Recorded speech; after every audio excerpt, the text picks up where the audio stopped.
When I was much younger, I used to go out and party almost every night. I couldn't stand staying at home, so being out in town felt good, especially when I was with friends. We would go bar hopping, and one of the pubs that we frequented was called Poppin'. We would get wasted as the alcohol here was dirt cheap, due to the island being duty-free. So imagine being a teenager and being wasted most of the time. It's not a good combination, and bad things are bound to happen. I grew up in this island, and I know many of the townsfolk here. It's a relatively safe place to be since it's just a small island. You could literally leave your car doors unlocked, and no one would steal your car. Hence, there's nowhere to run, and the only way out of the island is either by flight, speedboat, or ferry. So back to the story. I was out one night with my buddies as usual, having some drinks at a local pub.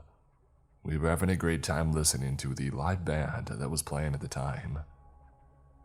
It was crowded inside and people were drinking and dancing. Me and my friends were too. My friend's name was Steve. And you see, Steve and I were close and I knew him since he was in high school. At the time, I was in my early 20s. We were good friends, and while we were in the pub, he suddenly called out to me to go outside and accompany him to go and see someone. Curiously, I followed him outside, and when I asked him, he told me to back him up, and that the guy we were going to meet was apparently dating Steve's younger sister. And Steve didn't like that one bit, since his sister was still in high school. So, when he came, Steve warned him to not disturb his sister and to stay away from her, which I thought was fair. And then being the hero wannabe, I butted in and started telling him the same thing. And he wasn't taking it one bit from me and he got really upset instead. He said that I was going to regret opening my mouth and just walked off. We went back inside and I started calling friends, telling them that a fight was going to go down, as I knew that guy was going to call his friends as well. About 15 minutes passed and I got called out, and this guy had brought about 15 to 20 guys and they surrounded me and Steve.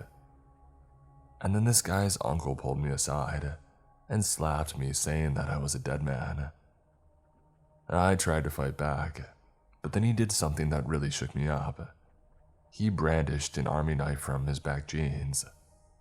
The kind that had those teeth-like texture at the back end of the blade. The kind that could literally be used to pull your guts inside out. Yeah, it was that kind of knife.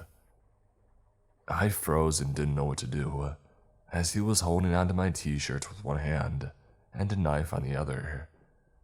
Immediately I thought to myself, oh crap, I'm gonna get stabbed and probably not make it out of here tonight. So much was racing through my mind and I couldn't think. According to Steve, most of these guys had weapons on them. One of them even broke beer bottles and were holding them up with a sharp, broken glass, ready to hurt us. And then out of nowhere, my brother-in-law came screaming, saying that he was a cop, and that backup was coming if they didn't settle it there and then. My brother-in-law is a big guy and stands at almost 6 feet tall, so I knew that they believed that he was a cop and they started to settle down. The guy that was dating Steve's sister still wasn't satisfied and wanted to fight me one-on-one. At first, I denied him, but after he kept asking, I just said yes. Luckily, he didn't go through with it and just settled with a handshake. He told me to not go after his uncle and he wanted to really settle it. I agreed since this was such a small island, and you meet the same people about all the time. I went home after that, as I had had enough for the night, and that incident shook the alcohol out of me and sobered me up. I still saw that guy and his knife-wielding uncle a couple more times when I was out in town, but we only nodded to each other and never had problems with one another ever since. So, that's my story of the time I almost got stabbed and almost destroyed by some random guy's uncle, just for butting into their conversation, which was none of my business in the first place. That's the reason why I no longer favor going out to drink till you can't think straight. It's better to stick to herbs instead, and just chill at home.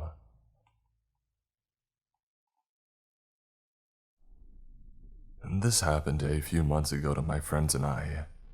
We are university students in Cape Town, South Africa, so when we aren't trying to just get through the semester, we like to let our habits get the better of us and go out for drinks. On this night, we had just finished what felt like an extra long day at university, and decided to head to a bar about 5 minutes from campus for some much needed stress relief. The evening was going well, although a bit slow. It was enjoyable with everyone having a drink and getting a bit restless. So me being one of the more outgoing ones in the group, I suggested that we head to the pool bar not far from where we were. Everybody agrees and we get our stuff to go. We all jump in my car and we get to the bar, but being a Thursday night, parking was not really the best. I finally managed to find a spot about a block away from the bar, but in a secluded side street. I should also mention that this bar is in one of these sketchier parts of town, but it is normally quite safe due to the amount of nightlife associated with being so close to the university. We walked to the bar, and no one really felt uneasy, nor did anything happen to make us feel that way, which was quite surprising. After a few hours of some pool and just relaxing, we decided that it was time to grab dinner before the restaurants close, as it being in South Africa means that most restaurants, even fast food, close really early at around 7 or 8 p.m. to comply with the curfew. We decided to stop at the pizza place below the bar to grab some food before we all decided what the plan for the end of the night was. So, because our group was so large and the pizza place was pretty small, we decided to have those getting food go inside, while the others who didn't would just wait outside on the street. This was an easy decision as the pizza place had a massive open window, with a built-in counter so we could still all talk to each other at the same time. This is where things started getting a little weird. While we were waiting for our friends inside the pizza place to come out, this massive white van pulled up past us and then it stops. The driver wasn't an intimidating looking dude. He was skinny, looked to be about average height with shoulder-long blonde hair. A pretty standard looking dude for the kind of area that we were in. He calls me and asks if I think his van could fit in a parking spot just behind him. For perspective, this spot could probably fit like a small hatchback, maybe. This dude was driving a full long-sized panel van. This makes me kind of uneasy as I thought that the driver of the car should know where the car can definitely not fit, and this was one of those places. I explained to him that I don't even think it's worth attempting to try, and he responds telling me that he has faith in his ability, and I should come stand behind the van and direct him in. This gives me major red flags, and after a few back and forths, he just pulls the emergency brake up and sits and stares at my friends and I for what felt like an eternity. He then thanked us and drove off. This sparks my friends to come outside from the pizza place, as they just saw what happened and they were very confused. We were all kind of weirded out. We thought nothing of it and everyone ate their pizza, and we tried to decide what the plan was for the last hour or two that we would have before curfew cut things short. Most of us decided that this is where the night was going to end, as we were all kind of weirded out by the guy in the van. A few others decided they were going to stay and just Uber home a little later in the evening. With our group number cut down to 4, we decided to walk back to the car and just head home. When we left the pizza place, a homeless person called us and was insisting that we had nothing to worry about with the guy in the van, which didn't help with anyone's nerves. We then decided to head to the car, but as soon as we turned the corner to approach the side street where the car was parked, we see the van man again. This time, not quite so happy as he seemed in his encounter earlier. I made a cheeky comment about him finally finding a parking spot that he could fit in, while we were walking past each other, and he just stared at my friends and I, not breaking eye contact even when we had passed him. I turned around to see if he was still looking, and he was. But as we turned the corner of the east side street with the car, I saw it and my heart sank. The van, horribly parked half on and half off the sidewalk, back door slightly open. Upon seeing this, I turned around and see Van Man is now walking towards us. But he said something that confused me at first, but immediately made sense after. He said, "Hey, please just watch my car," which confused me. But when he said that, 4 men sat up from leaning on the wall next to it and began following us. My friends and I were slightly ahead of them, so we were trying to discuss the game plan, because it was obvious if we did nothing, something horrible was going to happen. My friend started walking faster and I remained at the same speed, frantically searching my pockets for my car keys, all the while shouting at my friends to wait up and asking what the rush was, all in hopes the guys behind us, who were gaining on us, were oblivious to us knowing that they had sinister intentions. As soon as the car came into view, we all booked it, jumped in and drove away. But we were only seconds away from not being that lucky. After locking the car doors, I saw the men surrounding the car. I managed to get us out, and looking back in the mirror, I saw a 5th man by the van at the bottom of the street. I still have no idea what their intentions were that night, if it was to rob us or just beat us up or worse. I don't really think about how lucky we were that night. I ask that when you're out, no matter how innocent an interaction with someone can seem, always pay attention to the little things.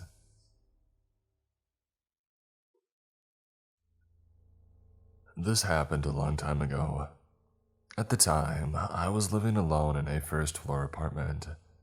My girlfriend had been sick at the time and ended up in the hospital dealing with a rare disease.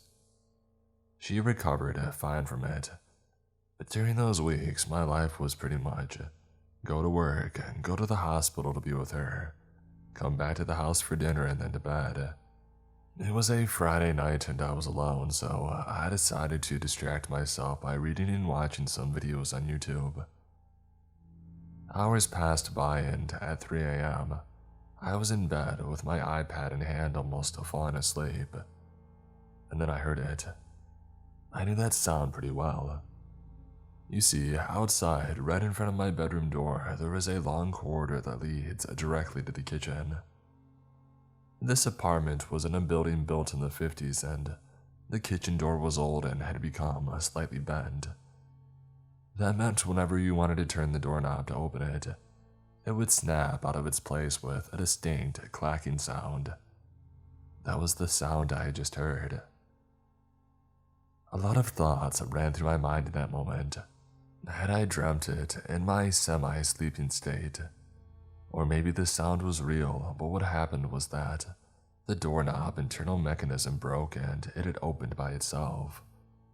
Or, of course, maybe someone was in my house and they had just opened the door. At this point, my heart was racing and I started considering my options. I had a broomstick next to my bed.